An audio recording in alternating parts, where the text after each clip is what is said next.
जब हम बड़े प्यार से विशेष एकांत में बैठकर विशेष रूप से जब विवेचन करते हैं, हम कौन हैं, कहां से आए थे, कहां हमने जाना है, तो उस समय ये सत्संग के वचन याद आते हैं कि हंस रूप था जब तू आया, मेरे हंसा भाई, हंस रूप था जब तू आया। अपना स्वरूप भूलना भूला तू ताता जीव कहाया। गिरिदास जी कहते तू कौन कहां से आन फंदा, देखो आग बुरानी क्यों जलता। गिरिदास जी महाराज आगे कहते हैं कि सब जग जलता देखिया अपनी अपनी आग।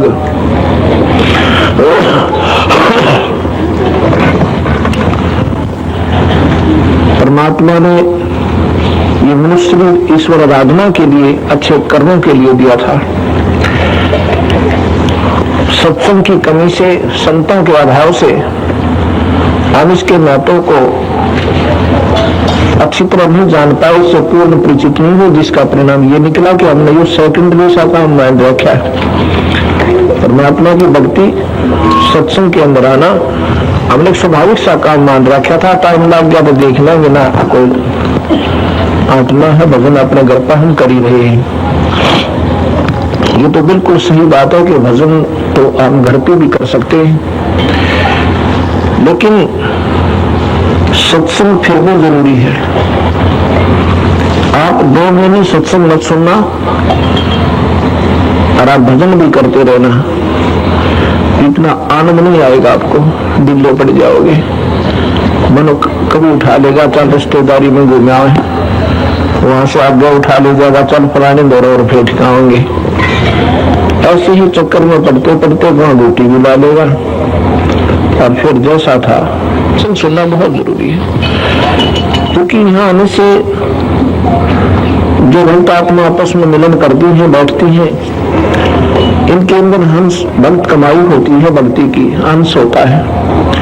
और फिर संतों के दर्शन करते हैं, कहते हैं जिन मिलते सुख उपजय नित्य कोट उपाद, भवन चतुर्दश ढूंढ योगो प्रभु स्नेही साध। आप रिश्तेदारी में जाते हो, आपकी लगन भी होती है, आपका प्यार भी होता है उसमें, और खुशी भी होती है उनसे मिलकर, लेकिन वो खुशी थोड़े से समय की होती है। फिर मन माना वो ऐसी प्रॉब्लम कर दे आपका, आगे आकरण दोगे ना कर दोगे, आपकी भी नींद खराब और आपकी भी, कई दिन बदन बिगड़ जाए। तो केवल यही एक स्थान है जहां पर जीव को अगर थोड़ा बहुत सुख इस मृत लोक में है तो सत्संग में है, ना कहीं नहीं है। कबीर साहब कहते हैं राम बुलावा भेजिया, अपने ऊपर आप ही भगवान आप ही पाठ कर रही है एक दास का। राम बुलावा भेजिया बुआ कबीरा रो, और जो सुख है संत के संग में वो स्वर्ग में नहीं हो, वो स्वर्ग में नहीं हो सकता। जो आनंद है वो स्वर्ग में भी नहीं है, ये बात तुलना कर लेना, वो स्वर्ग की चीज होगा। तो इस प्रकार सत्संग में आना बहुत जरूरी हो से। गिरिदास जी अंत में कह देते हैं कि दास गिरी मिटा सब रगड़ा, और करो साध सत्संग में। फिर सत्संग की कमी के कारण बताते हैं कि भीड़ पूछ को पंडित पकड़ा भादो नदी भी होगा, गिरिदास वो भवजल डूबो नहीं साध सत्संगा।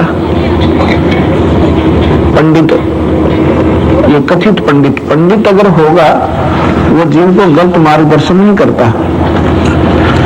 ये कथित पंडित होते हैं, जैसे नाम वैद का, फीत लाली वैद की परंपरागत फीत होती है, एक परंपरागत एक वंशावली के आधार पर, भाई डंडू राम वैद, फिर फलाना राम वैद, कृष्ण चंद्र वैद, वो वैद तो है नहीं पर पीछे जरूर लगा दिया। क्यों लगा दिया? क्योंकि उनके पूर्वज वैद थे, और वो फिर लगातार 1-2 पीढ़ी वैद्यों की अच्छी चल पड़ी, तो उनके सबको वैद ही कहने लगे, उनका सरनेम हो गया।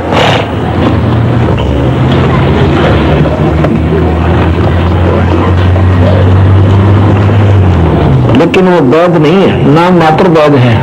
ऐसे जो पंडित आज परंपरागत वंशावली के आधार पर पंडित कहलाते हैं, वो पंडित नहीं। और दुख मानने दोस्तों राजा ने कहा वो पंडिता ने नाश कर दिया, क्या का भक्ति का। कौन से पंडितों ने? वो अध खबड़िया ने, जिन्हें क्या का नहीं बेरा, ना कुछ शास्त्र जानते और ना कोई विधि का मालूम। अब कबीर साहब कहते हैं कि उन पंडितों, वो पंडित वशिष्ठ मुनि, कौशिक जी, भारद्वाज जी, वेदव्यास जी, ये पंडित थे। इन्होंने शास्त्रों का यथार्थ चित्रण और प्रजा के सामने रखा और समाज में सच्चाई को प्रवेश किया था। फिर उनके दबाने के बाद उनके पुत्रों ने भी उनके तीसरी चौथी पीढ़ी में जाके बात बिगड़ गई। अब नाम तो वही है पंडित, लेकिन पूजाएं गलत, मार्ग गलत, शास्त्र का ज्ञान नहीं रहा, इसलिए वो नाम मात्र पंडित है। और दुख मानते हैं कि कबीर साहब ने तो ब्राह्मणों की निंदा कर रखी है। ब्राह्मण तो सराय है मालिक ने, ब्राह्मण सौ को ब्रह्म पिछाड़े। ब्राह्मण वो है जो आत्म तत्व में आ जाता है। इसमें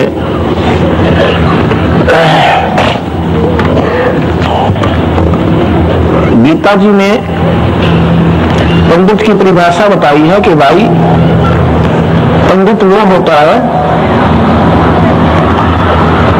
जो आत्म तत्व में आ जाता है, उसको हर जीव को ईश्वरीय, हर जीव के अंदर ईश्वर दिखाई देता है उसको। वो फिर नफरत नहीं करता, छुआछात नहीं मानता, वो जाति मजहब के अंदर नहीं उलझता।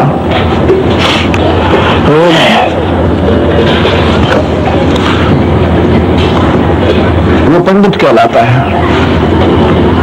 और जो भेदभाव रखे, छुआछात करे, ऊंच नीच को माने, वो पंडित नहीं है।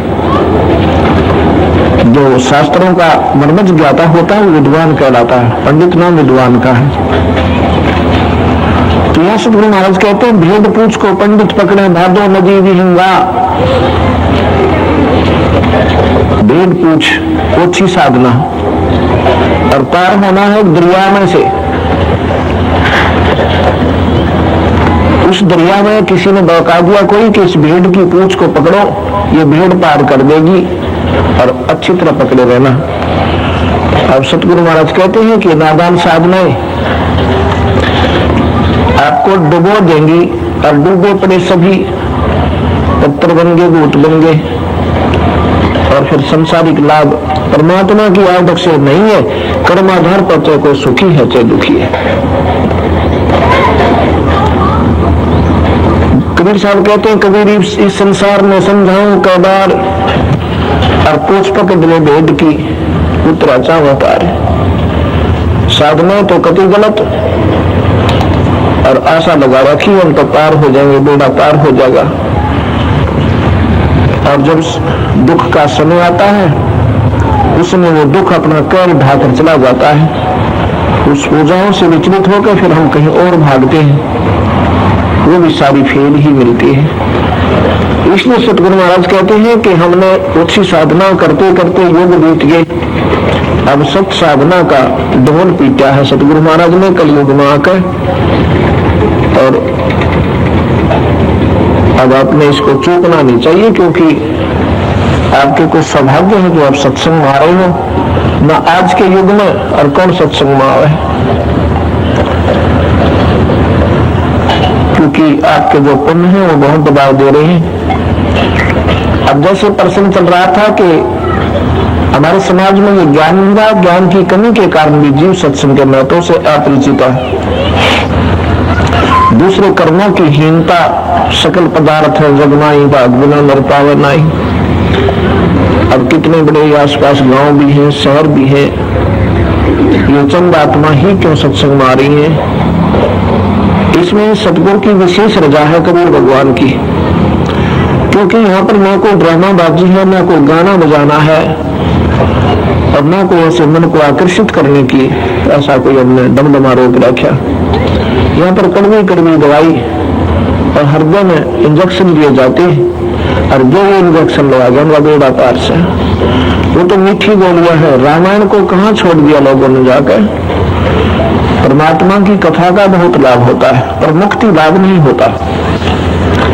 अब यहाँ ये सारी बातों को कह के सतगुरु महाराज कहते हैं, भाई ये जो तुम कर रहे हो ये गलत है। कैसे? कथाएं करते हैं, कथाओं को करने वाले भी संत न्यारे होते हैं। आम आदमी ठीक है, मीठा बोलकर बढ़िया प्रलथी पे बार बात बनाकर कुआं रोकर कुआं रुआकर आपको आकर्षित कर सकता, पर कुछ दिनों के बाद ना आप न अच्छी लगे वो बात, ना उसके पल्ला पड़े कुछ, क्योंकि उसके अंदर वो शब्द शक्ति नहीं है जो आपके मन पापी ने खींच कर रखेगी। वो तो सिर्फ फिर कहां पहुंच गई ये बातें। कथाएं, पहले कथा सुनाई जाती थी, वही भगवान राम ऐसे हुआ, दशरथ का पुत्र था, माता ने उनको जो है मौसी ने वनवास दिलाया, बड़े प्यार से समझाया करते थे।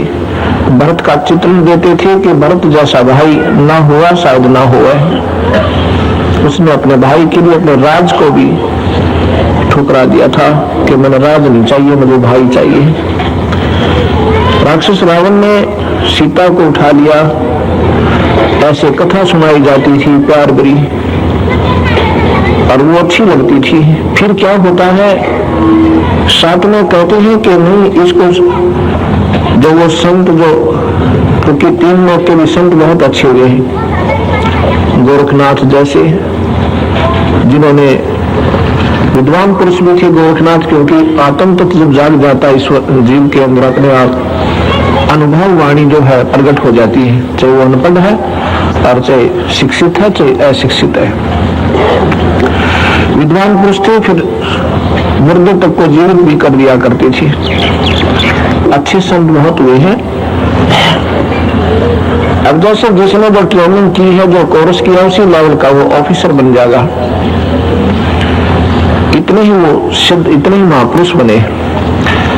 कहने का भाव ये है कि फिर क्या होता है कि उसके बाद इस रामायण को कहते हैं, इसकी चौपाई कोई अच्छा गाने वाला हो ना, इनकी चौपाइयां सुनावे।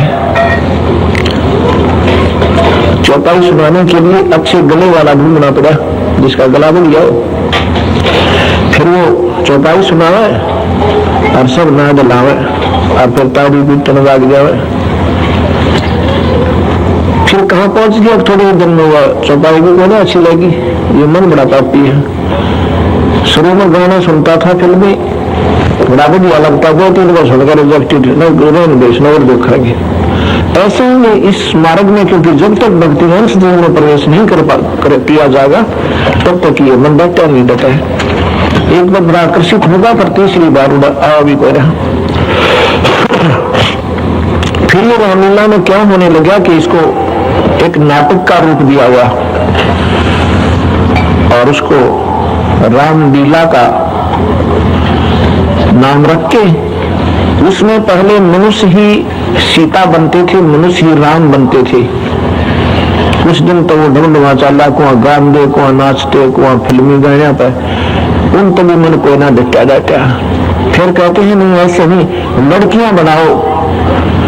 उसमें जिसमें लड़कियां नहीं इस पाठ को किया करती थी, उसमें रामलीला के अंदर विशेष लड़कियां दिल्ली से लाई जाने लगी, और फिर वह रामलीला बढ़िया लगी। वह रामलीला बढ़िया ना लगी थी। उधर से सीता ठहरा थी, सीता को उठा लेगा रावण। रावण का रोग दिखाते हैं कि रावण शराब पी रहा है और कहता नाचने गाने वाली लाओ। उन व्यक्तियों बात ये आप बकवास सुनूंगा जी करा था, नाम राम का रावण का ले रहे थे, तो लड़कियां नाचती हैं, रावण दारू पीवे। रामलीला की तो सांग लीला हो गया था। तो थोड़े से दिन पाछे फिर यह भी फेन हो जाएगी। फिर कहते हैं जो अच्छे पैसे देता है उसकी कुर्सी आगर थोड़े आएगी पाछे। ये ड्रामेबाजी अंत में एक नाटक का रूप धारण करके कथा नहीं रही। ये स्थिति हम यहाँ नहीं आने देंगे, क्योंकि यहाँ पर वही व्यक्ति आएगा जिसका दर्द होगा भीतर में, फिर वो हटा नहीं हट सकता। अंतःकरण में जब कसक बनेगी वो जीव सत्संग में आ सकता है, और वही सत्संग में न आ सके ड्रामेबाजी उतारो को डांगर को डाके नहीं, थोड़े से दिन तो क्या करेंगे फिर, और अपनी अपनी शकीन बनाओगे। न्यू होना चाहिए था सत्संग में, न्यू होना चाहिए था, यहाँ तो केवल रोना चाहिए था और न को वो सुनना चाहिए था, वो सफलता देगा आपने। बस तीसरी बात या मन में नहीं आनी चाहिए अगर जीवन सफल चाहते हो। तो यहाँ रेत में बैठे और चाहे टोक में इतना खान में और चाहे हलवा मिल जाए तेरी रजा मालिक। तो किस मन पापी को रोकना है, सीधा आपके घर में सबका है, डबल बेड भी होंगे, मोटे मोटे गद्दे भी हैं, बढ़िया रजाई भी है, रखू और डर मस्ती मारो, पर यहाँ तो जो मिल जाए उसकी रजा, ना मिला उसकी मौज। क्योंकि मन पापी को नरमाना है। अब ये यहाँ पर भी नखरे चाह फिर क्या ये भक्ति करेंगे, ये नहीं कर सकता मन, करने को अंदर दबो का मानेगा। या तो जैसी सुविधा मिल जाए थोड़ा अपना बैठ कर भजन करे और सत्संग की इंतजार करे तो जीव सफल होगा, नहीं तो नहीं होगा। तो ऐसे ही ये कथाएं जब चली थी, फिर इसका पैसे का धंधा बन गया, क्योंकि वो महापुरुष कथा करते थे और भावुक होकर पैसे भी दुनिया चलाती थी। तो वो महात्मा लोग अपने ढंग से प्रयोग करते थे, जो पंडित थे पहले वो अपने घर के लिए, क्योंकि रोजी रोटी नहीं थी, थोड़ा सा प्रयोग करते थे, बाकी भंडारा कर दिया करते थे, उनको वो दोष नहीं लगता था। फिर वो कथाएं उद्देश्य बन गई केवल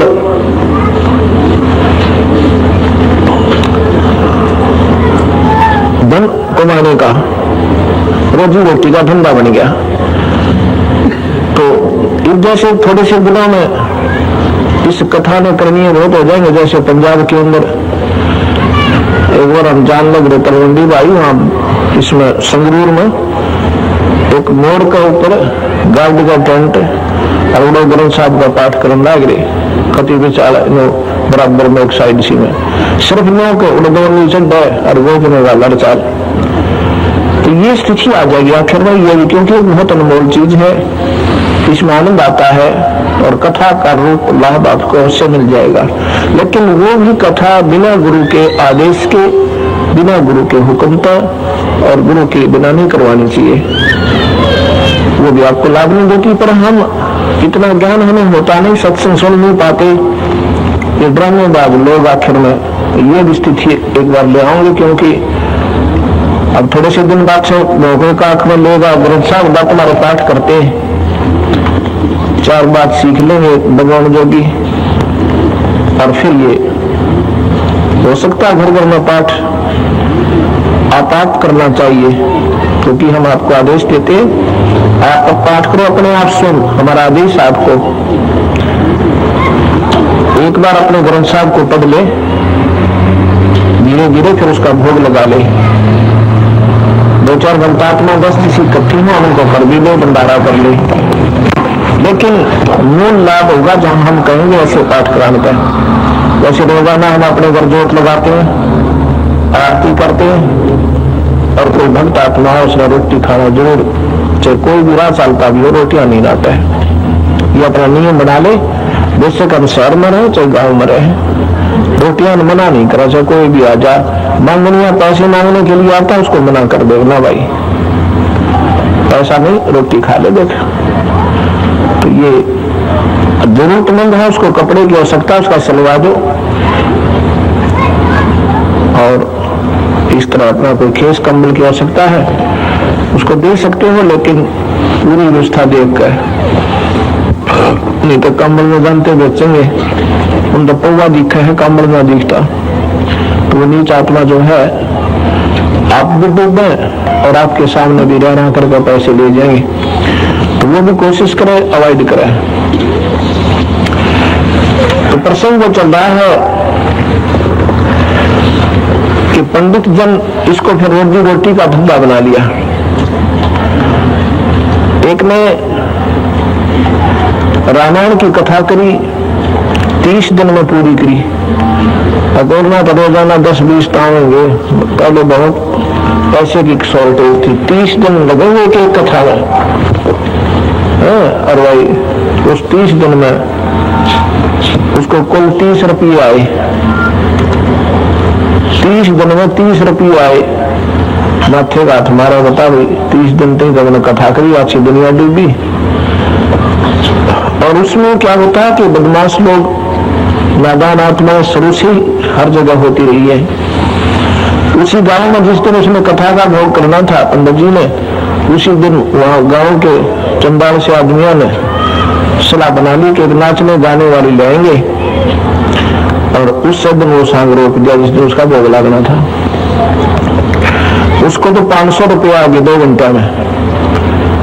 और मनीराम पंडित जी का 30 रुपये। वो फिर गरीबदास जी के सामने जाके रोता है, आओ पंडित जी कैसे आना हुआ? क्या आना हुआ जी? नाश जा दिया दुनिया का। की बात होगी भाई? रुदान फिर बोला था, बस के बताओ जी, दुनिया कति डूब ली। और मुंडा वो कर बैठा, रोटी भी ना खा भाई, खाना खा ले वो कोई ना। तो कहने लगे भी दूसरे भक्तन पूछते हैं क्या होगा पंडित जियों को? महाराज जी क्या बता रहे हैं? भाई ये बता रहे हैं कि फूटी ज्ञान विवेक की, अंधा है जगदीश, और चंपा कली में 500 मुनि राम को 30। भाई जहाँ पर भाई अब भाई दुनिया विवेक मैंने दुनिया में ज्ञान तो रहा को ना, और अंधा उनका जगदीश योग निरंजन उल्टे फुटे ठकुआ अपनी कथा भी ना होगा, अपनी नहीं ना बोल करा दिए। और वही चंपा कली में 500 और मुनि राम को 30। मुनि राम तो मारा का नमो का देखे इसने कुकुर पट गया, मेरी कहनी का जब बाबा पकड़ दिए बोले नादान तनव तेरे मन में खोट। तेरा उद्देश्य ही पैसे कमाने का था, कथा सुनाने का ना था। बिना भगवान करा जी थोड़ा बहुत हो जानता तेरे में। उस दिन उसने पैर पकड़े, सतगुरु के नाम ले लिया, बोलो अपना पेट अपना काम बना, पीछा छुटवाड़े करेगा तो पारायण करता है। गरीबदास जी कहते हैं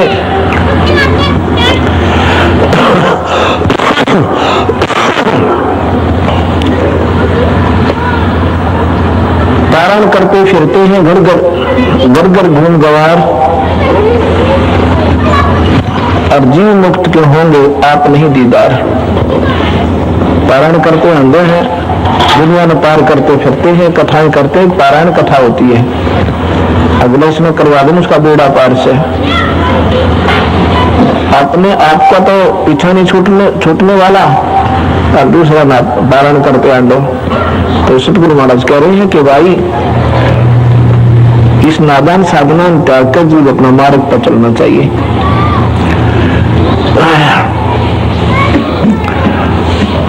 फिर बात आती है कि सत्संग सुनने के बाद जीव ने करना क्या चाहिए? नाम लेना चाहिए, गुरु बनावे। जैसा क्योंकि हर संत ने हर ग्रंथ में गुरु के ऊपर इतना महत्व दिया है, क्योंकि शुरुआत यहाँ से होती है। और जो गुरुदेव आपका नहीं है तो आपका जीवन असफल है। दान भी करो, धर्म भी करते रहो, आपको कोई लाभ नहीं होता है। अब गुरु जी जब आपको मार्गदर्शन बताते हैं कि ये 2 दिन का जीवन है भाई, इसमें अपना भजन करो, भक्ति करो, बुराई त्याग दो, तो आपकी डिमांड सबसे पहले यही होती है कि मेरा काम अधरे है वह ठीक हो जाए। बहुत अच्छी बात है, क्योंकि हम परमात्मा को इसलिए ढूंढ रहे होते हैं क्योंकि हमारे ऊपर दुखों का एक पहाड़ टूटा हुआ है। मन में शांति नहीं है, चाहे को अरबपति है, उसकी भी पूरी जो है कोई भी डिमांड पूरी नहीं हो पा रही। मान लो उसने कोई एक 20 लाख रुपए की फैक्ट्री लगा दी, तो 20 लाख कर्जा हो लेगा उसके, और मजदूर हड़ताल कर देंगे। तो 20 लाख अपने गए, वो कर्जे वाला के कर दिया जाना है। अब फिर वो रात में नींद आनी बंद, और ओकार कोठियों में सब दिखाई देता है कि बहुत अच्छा सुखी प्राणी है। सतगुरु महाराज कहते हैं यहाँ तो जैसे कल आपने सुना था कि तन भर सुखिया कोई न देखा, जो देखा सो दुखिया हो। उदो अष्ट की बात करो, मन सबका करा विवेक हो। अब ये बातें बार बार क्यों याद दिलाऊं, क्योंकि ये फर्स्ट एड है। डॉक्टर जब करते हैं ना आपके जख्म को ब्लड लानी हो, उसमें बार बार जितने दिन भी तुम 2 बार जाओगे सबसे पहले सेपरेट लेकर फिर नहीं घुसा होगा उसके ऊपर, अगर ताड़ोगा उसको घुसे कच्चे पक्के में, और फिर वो मैल लाग रहा है। तो ये जो ना आपके ऊपर जो आई हुई मैल है, इसको रोज हटाना पड़े सर। डॉक्टर बात सब जग दुखिया के गृहस्थी बैरागी हो, सबको घाटा बाधे, सबको चिंता बनी हुई है। ज्यादा धन हो जाता है जीव बना दुखी, घाटा में तो दुखी है ही, लेकिन गणे में भी दुखी, गणे में दुखी होगा उसने लाया कि तो बैंक में जमा कराना चाहता, बैंक में गणा कर दे तो टैक्स लग जा, पक जा, न्यू हो जा, उसमें फिर छुपाता अंडा को रिश्तेदार तीन देगा, वो रिश्तेदार लेगा, बैठ जाएगा, फिर लट्ठम लट्ठा, यानी रहेगी विरानमती, जीव की शांति नहीं हो सकती। फिर कट्टे वाला आपका दुखी जिसमें नुकसान हो गया, तो ये चाहे गृहस्थी इंसान है चाहे बैरागी, यानी जिसने अपने नारे आश्रम बना लिए, वो रात में नींद आना, आश्रम में न्यू को ना बना, आश्रम में न्यू रह गया। तो ये आश्रम जो है जिनके जो संत की जान के दुश्मन होते हैं, लेकिन उनके नहीं जो शब्द गार जो मिलौता तो ना ही संग, जिसने अपने अभ्यास नाम तो मतलब है, और ये भी बोरा है करने वाला कोई हो रहा है, आप तो सुख के दमदमा कर रहे हैं, उसकी रजा से सब होगा। फिर उसकी आस्था उस आश्रम में ना होगा, अपने नाम और अपनी क्रिया में बनी रहती है, उसको बाधा नहीं होती, बल्कि वो कल्याण का स्थान बन जाता है वो आश्रम, और उसमें मालिक का हाथ होता है। अगर हम अपने सर पर लेकर स्वयं अंध पर्ची काटता, मैंने दिए 100 रुपये, 50 रुपये दिए, तुम्हें 100 देने चाहिए थे, तो वहां परमात्मा साथ नहीं देता कि लेकर तू देख कितना मांग लेगा। बिन मांगे मोती मिले, मांगे मिले ना भीख, और मांगन से मरना भला यही सतगुरु की सीख। तो इसी प्रकार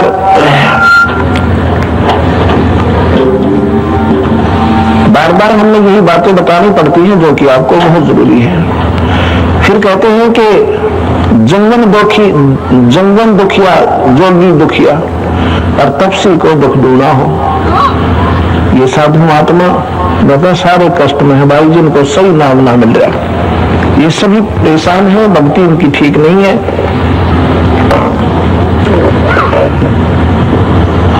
ऐसा कृष्णा सब में वाता कोई जीव नहीं सुनना हो, सब में कोई न कोई उनके लिए प्रेरणा ऐसी बनी रहती है, जिसके परिणाम स्वरूप वो केवल उसी पर आधारित होकर अपना जीवन खो देते हैं।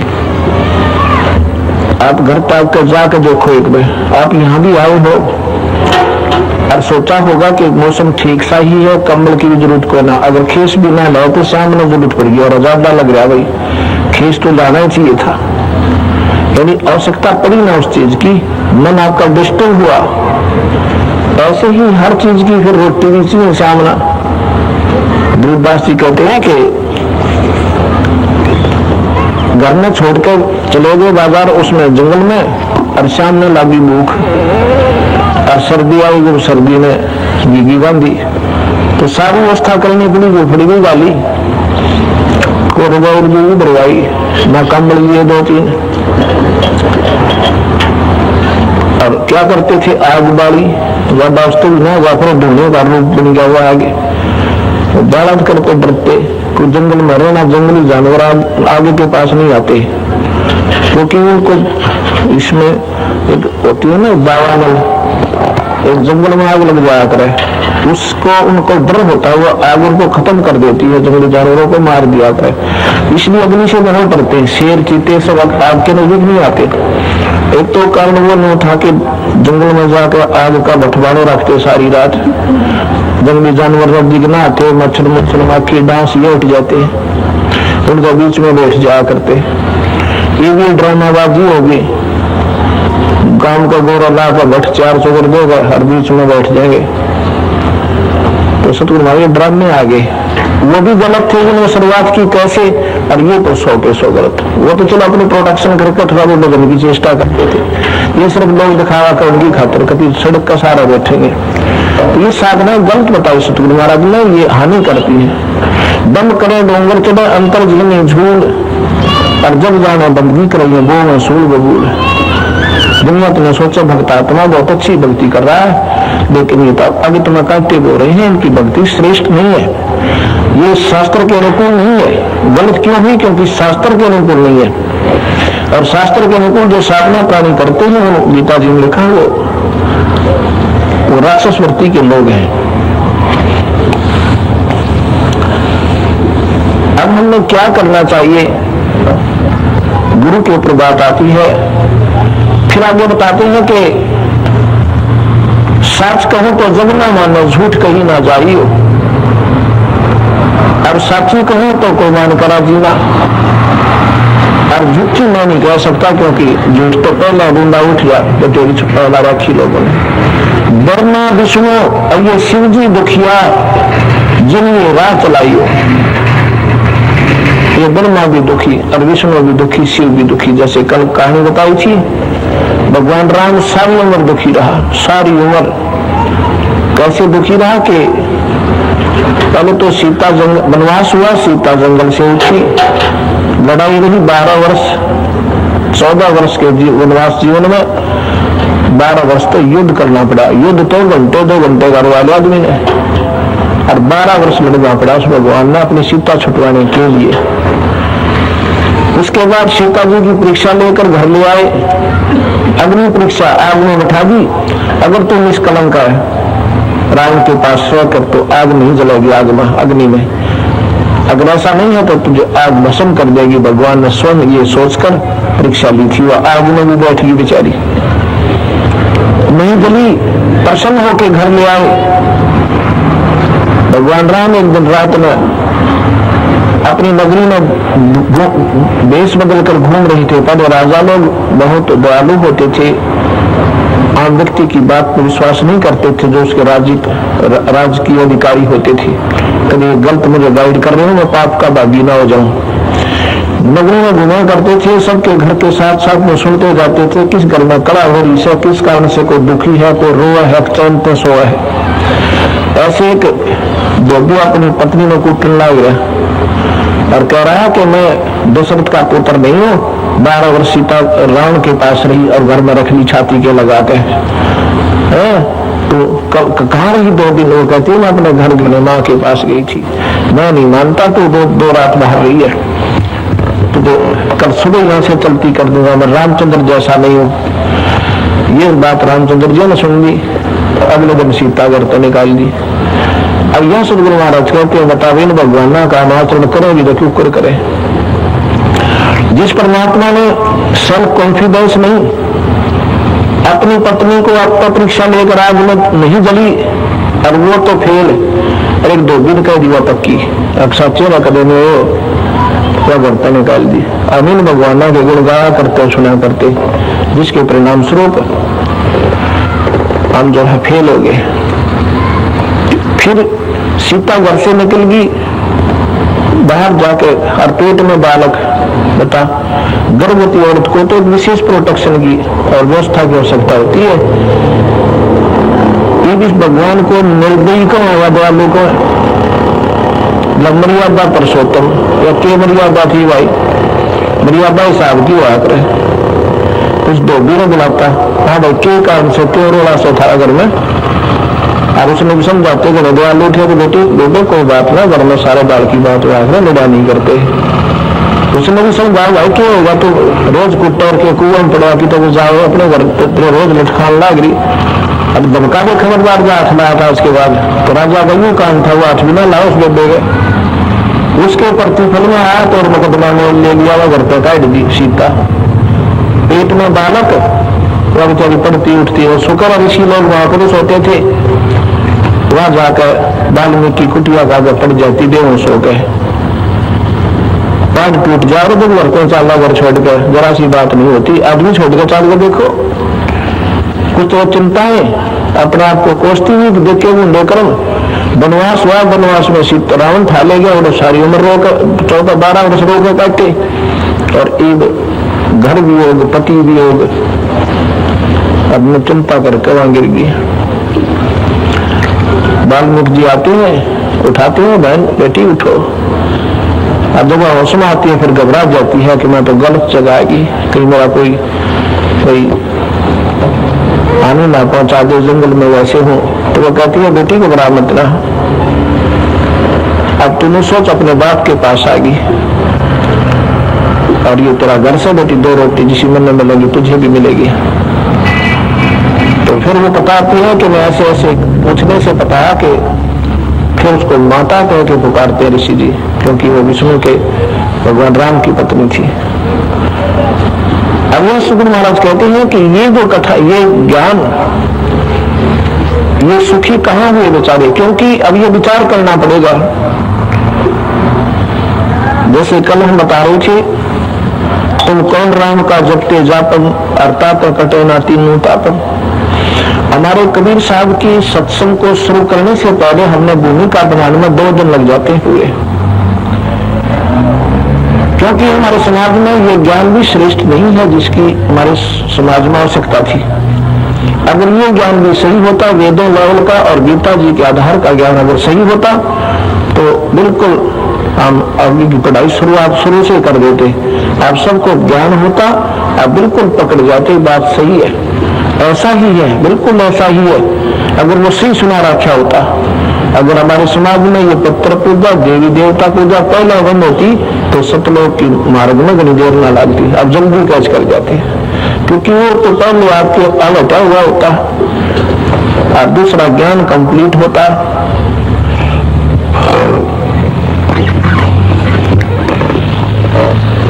तो इस प्रकार यहाँ पर ये परमात्मा कौन राम का जपते जापन, अर्थात कटे ना तीनों तापन। भगवान राम को ये सारा जीवन इतना दुखी क्यों होना पड़ा, क्योंकि नारद जी ने विष्णु जी को श्राप दिया था। कैसे दिया था? एक बार, अब जैसे गीता में लिखा है कि अर्जुन तुम अब अपने मन में मार ले, इंद्रियों पर काबू कर ले, और भाई तो जीवन मुक्त हो जाएगा, तेरा बेड़ा पार हो जाएगा। अब सतगुरु महाराज कहते हैं कि देखो, ज्ञान गलत नहीं है गीता या वेद में, लेकिन उनका आचरण इन जीवों के बस का कोई ना, जो साधना उसमें मन मारण की बता रखी है। जो साधनाएं वेदों में और गीता में मन और इंद्रियों को काबू करने की वर्णित है, उनसे वो मन मरता नहीं और ना ही मर सकता। मन है काल, 21 ब्रह्मांड का मालिक है, ये स्वयं निरंजन है, और ये ब्रह्मा विष्णु महेश्वर ये जीव इसके नीचे बहुत निम्न सत्र के हैं, और उसी की साधना करके उससे बाहर कैसे हो सकते हैं? तो उससे तगड़े का आसरा लेकर और फिर वो अपनी शक्ति से हमें यहां से निकाल सकता है। इस काल में हमारे 5 राक्षस लगा रखे हैं। जैसे नारद जी के मन में वेद पढ़ कर मन में आ गई कि योगी अपना योग संन्यास योग लेकर कर्म सन्यासी बनकर और जंगल में जाकर अपनी साधना कर समाधि लाभ राक्षस ये 5 इंद्रियों को, कर्म इंद्रिय 10 इंद्रियां हैं वैसे तो, 5 कर्म है, 5 ज्ञान इंद्रियां हैं। ज्ञान इंद्रियों के आधार पर कर्म इंद्रियां प्रेरित हो चलाई जाती है। मुख्य ज्ञान इंद्रियां हैं, इनका प्रधान मन है। इस मन को और 5 इंद्रियों को अर्जुन मार ले। कैसे मार ले? अब साधना कर योग युक्त हो जा। कैसे हो जा? ओम का जाप कर, हवन करा कर, यज्ञ करा कर, बस। अब सतगुरु महाराज कहते हैं कि ये साधनाएं इस मन को और इंद्रियों को मारने की नहीं है, और ना ही ये मर सकता इन साधनाओं से। ये वर्णन ठीक है, लेकिन इसमें जो मंत्र है ना वो गलत है। ओम मंत्र से ये साधनाएं, ये इंद्रियां मर नहीं सकती, ये बल्कि ज्यादा प्रफुल्लित होती है। ओम आनंदी लौड़ है रंगोरी हो, और सोहम मुक्ता सिंह राम रंगोरी हो। ओम नाम तो मौजो मारण का है, सिद्धियां हो जाएंगी, स्वर्ग में जावांगे ठाठम ठाठ आनंद भोगन का। से ये मन को, इंद्रियों को काबू करने का मंत्र नहीं है। इसका प्रमाण है कि नारद जी के मन में यही आ गया कि मैं तो अपने सुने इतिहास दुनिया के और अपनी इंद्रियों को काबू करता हूँ। 10-12 साल जंगल में जा बैठा, भूखा प्यासा, पत्ते तोड़ कर खा ले, कुआ चादर ओढ़ ले, कुआ कंबल ओढ़ ले, 12 वर्ष कठिन साधना करके और फिर जंगल में, फिर गांव में, क्योंकि नगरी बनावा गाँव को ना उनकी साधना सराहनीय चाहिए कि वाह भाई वाह बड़े महात्मा। अरे महाराज जी कहाँ रहे तो? वही बस जंगल में गए थे, साधना करके आए। वाह जी वाह, या वाह जी है ना, या जीव ने खो का मान जाकर, या कि हवा है, या बढ़ती बढ़ती इतनी हो जाएगी उसने पार देगी आखिर में, या वाह जिसमें समान लागी वो मार खाएगा। संत जरूर खास कर, चाहे भक्त हो चाहे संत हो, भगवान का और इस अभिमान का कभी मेल नहीं हो सका और न हो सकता। तो वाह वाह करी सब ने, वो कमाल कर दिया, आपने तो चाला पार जाकर अपने पिता के पास जाकर कहता पिताजी ब्रह्मा जी को कि मैंने अपनी इंद्रियों को काबू कर लिया। ब्रह्मा ने दे रहा था भाई ठीक सब किसी काबू हो, कि ब्रह्मा भी पहले मार खा रहा था। वो कहता बेटा अच्छी बात है, अपनी जो साधना कर ली कि तो बताया ना करते, ठीक है अपना बहुत अच्छा होगा कर, नाटक तो नाराज हो जा, चिंगर जा, जुआन छोड़ा बालक हो रहा था, दोनों कह दे भाई कुछ ना गिराओ में कुछ ना हो, इतनी साधना मार खा जाएगा, तो नाराज हो सकता था। बात की जरूर कर ली मान लग रहा बच्चा। उसने सोचा भाई क्यों ना बताऊं, जो मैंने अपनी जो कमाई की है सबको बताऊंगा, सभी वो नहीं हो सकता मैं अनुसरण करके पार हो जा। यही सन पार संध्या बंदी छोड़ते हैं पार के अगर बहुत दूरों से भाई। ये तो शुरुआत भी नहीं है पार होने की, जो ये करके बंद हो लेते हैं ये साधन साधक। तो उसमें विष्णु जी के पास चले जाते हैं। अब उसने विष्णु जी ने पूछा बच्चा बहुत दिन में ऋषि जी कहाँ रहे, अब तो कभी दूज के चांद हो गए दिखाइए ना दिए। फिर अपनी बतानी थी तो चाहा था गाना चाहा था, क्योंकि शुरुआत तो मैं अपनी कहानी गाऊं। मैं तो जी 10-12 वर्ष बाहर रह के आया हूँ जंगल में, और मैंने तो जी अपनी इंद्रियों का काबू कर लिया, मैं माया के बस हूँ को ना। विष्णु जी बोला बहुत अच्छी बात भाई, बड़ा अच्छा किया, शाबाश। इतने में काल आ गया उसके वहां निरंजन विष्णु जी ने ये मन पहले तो सरारा है, बहुत अच्छा करा बेटा बहुत अच्छा। फिर मन आ जाता है वो काल के इसमें यह नो साधना करने लगी दुनिया 12-12 वर्ष, तो तेरा जो है आहार कम हो जाएगा। नो तो उसने बोला है कि ये कुछ नहीं कर सकते, 88,000 वर्ष खुद भी शिव भगवान बैठ गए तो साधना इस शख्स को खत्म करने की खातिर कामदेव को, और कहते हैं फिर नो का नो कर तो कुछ नहीं सकते, तो प्रोडक्शन कम हो जाएगी। उसने ये डर रहा कि तेरी जो संतान उत्पत्ति है कम हो जाएगी, तो तेने 1 लाख रोज मिलना बंद हो जाएंगे। इसका ये भी डर बना रहे कि साधना बीच में कर दे कंडम। तो विष्णु जी के वहां प्रकट करके काल प्रेरणा देता है कि इसका अभिमान तोड़ना चाहिए। विष्णु वो नारद जी तो उठकर आ जाते हैं, रस्ते में बहुत सुंदर महल बनाते हैं, एक नगर, उसमें राजा की लड़की का एक सुंदर रस देते हैं अपनी माया पर। नारद जी नगर में जाते हैं और नगर में बहुत अच्छी बड़ी विवाह के टाइम तो सारे राजा की लड़की की शादी हो तो सारा नगर से मिला कर सबको सुविधा होती है, बहुत आनंद होते हैं। तो सारे शहर में खूब सफाई हो रही, हर जगह जगह वाह चर्चा हो रही। नारद जी उसके माँ का घूमे और वो बढ़िया बढ़िया गीत गाया करे, छोरी ब्याह में तर्जुमा करती है, काट दिया करे, आप खिलाऊंगा देन में पूछना ऊपर दोनों कितना कित गा दिया करे। तो उसमें ये हो गया एकदम वो मन प्रेरणा पा गया। उसके मन में आता है कि भाई शादी में क्या बुराई है, गृहस्थ जीवन तो पिताजी कर रहे हैं, चाचा जी कर रहे हैं, और सभी ऋषियों ने शादी कराई है, शादी कोई बुरी नहीं होती, इसमें भी कोई शक नहीं है, क्योंकि गृहस्थ जीवन सबसे उत्तम बताया है। पर श्रेष्ठ साधना हो तो ना, तो फिर पशु जैसे कर्म है कुछ भी करो। तो उसके मन में प्रबल प्रेरणा होती है कि पूछते हैं कौन है भाई, ये क्या हो रहा है? कि शादी, राजा की लड़की की शादी है, लड़की बहुत खूबसूरत है और ऐसी मेरा ख्याल परी उतरी हुई है ऐसा समझो, और आज वो अपना मनचाहा वर पसंद करेगी। राजा लोग आए हुए हैं, आज स्वयंवर है, ठीक 11 बजे।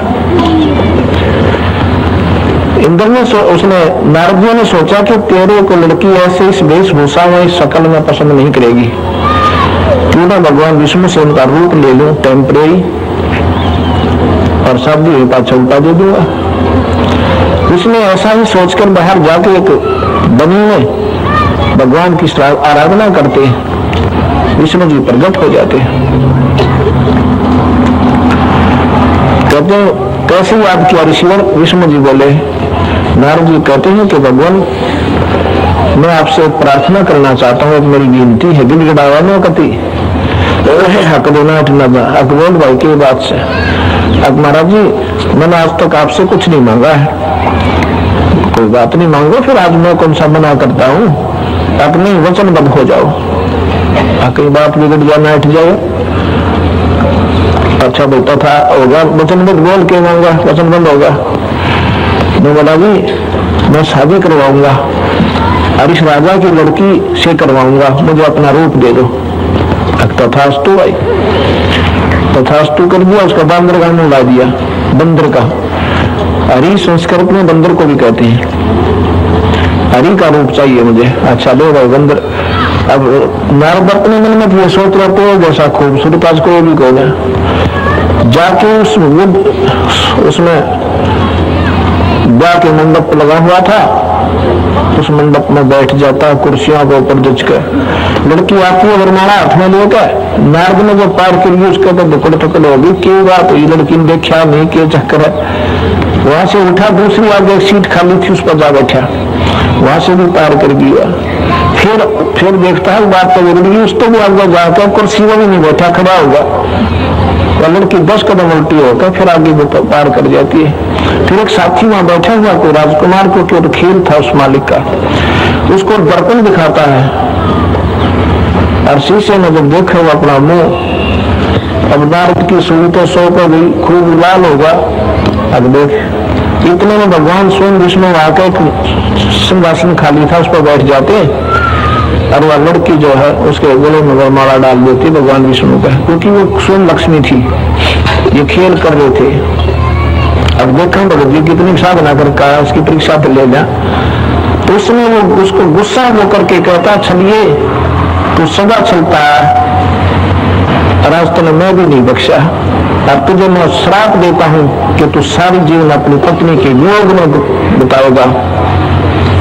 इतना को कह दिया क्योंकि ये तो सब गवाइन रखी काल में सिद्धियां सब में दे देता है, साधनाओं से सिद्धियां आती हैं, आकाश में उड़ जाना, कुछ शब्द बोलना है, इस तरह के ये खूब हथियार दे रखे, पिस्तौल सत्ताएं, पर ये मुक्ति के नहीं है, ये तो एक दूसरे को खेचन के तान खेचन के दस है, पर तारण का पैसे का कोई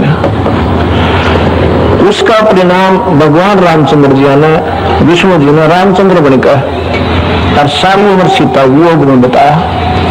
अब यह सतगुरु महाराज कहते हैं तुम कौन राम का जपते जाते अवतार तो कटे ना तीनों ताप, उनके अपने 3 ताप नहीं कटे, ये 3 ताप के अंतर्गत आता, कोई शराब दे देना, कोई देव का रुष्ट हो जाना और कोई जंतर मंतर कर दे, गाल गाल दे, कहती ये तुम्हारे वश का कोई ना।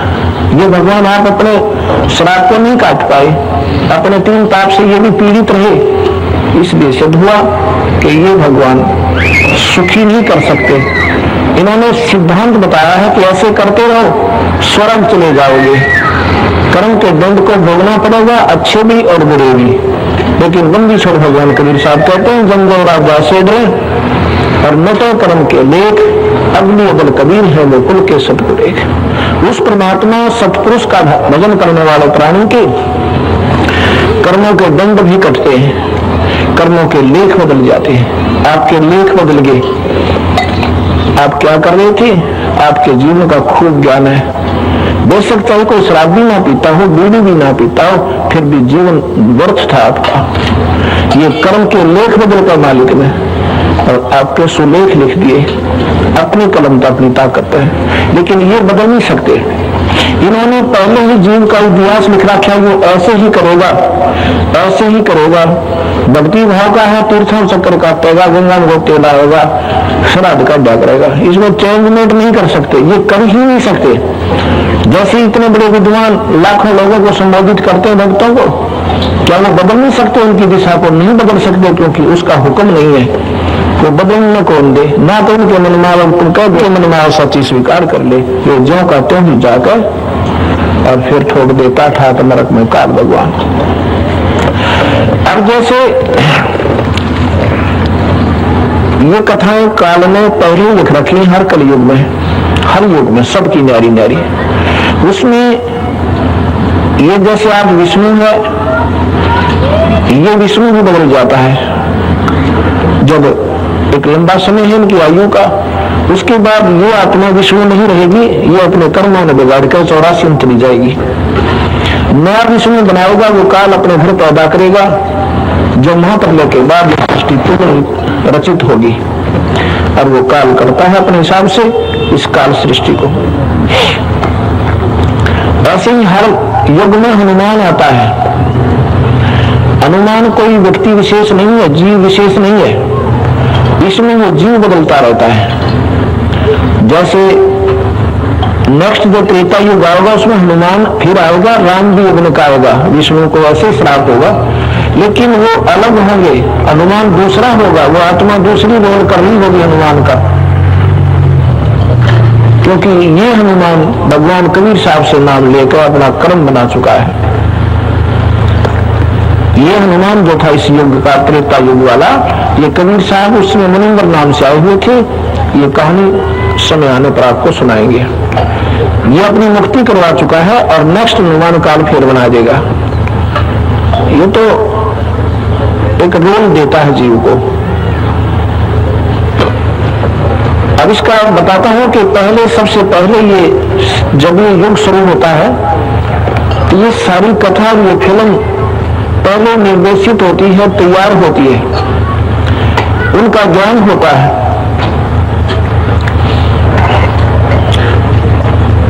जैसे मैं आपको बताता हूं, एक समय की बात है, ये प्रमाणित करने की खातिर कि इनमें फेरबदल नहीं हुआ। राम ने जो रोल करना था उसका पहले दे रहा था ऋषियों को। महर्षि वाल्मीकि जी ने 10,000 वर्ष पूर्व राम के जन्म होने तो ये सारी कहानी लिख दी थी, या रामायण की एक पूरी हिस्ट्री लिख दी थी। ऐसे ऐसे राजा दशरथ होगा, उसके घर को एक रामचंद्र नाम का पुत्र होगा, वो विष्णु अवतार होगा, और उसको ऐसे वनवास होगा, रावण सीता उठाएगा, और ऐसे होगा वैसे होगा। यह पहले लिख रखी थी संस्कृत के अंदर। दूसरी बात यह है,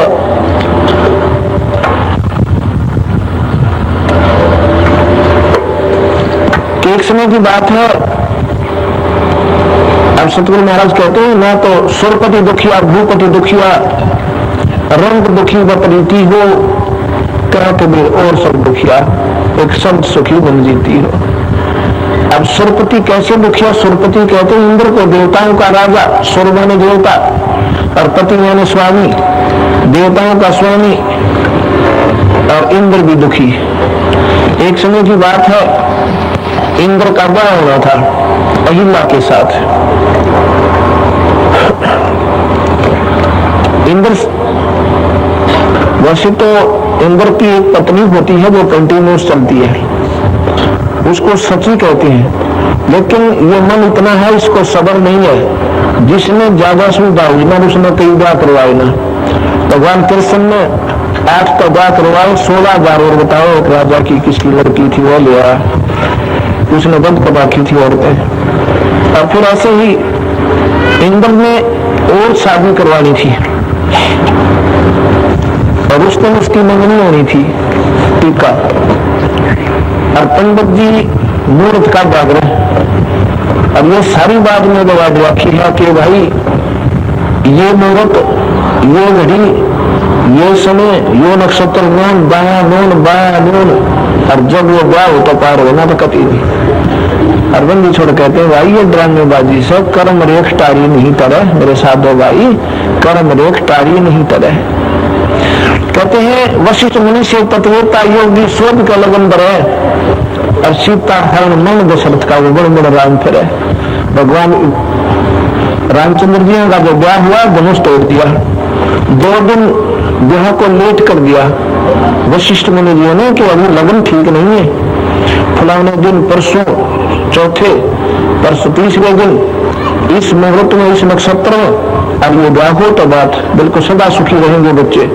वो ब्याह भी कर दिया उसी नक्षत्र में, आशीर्वाद दे दिया सभी सदा सुखी रहो बच्चों।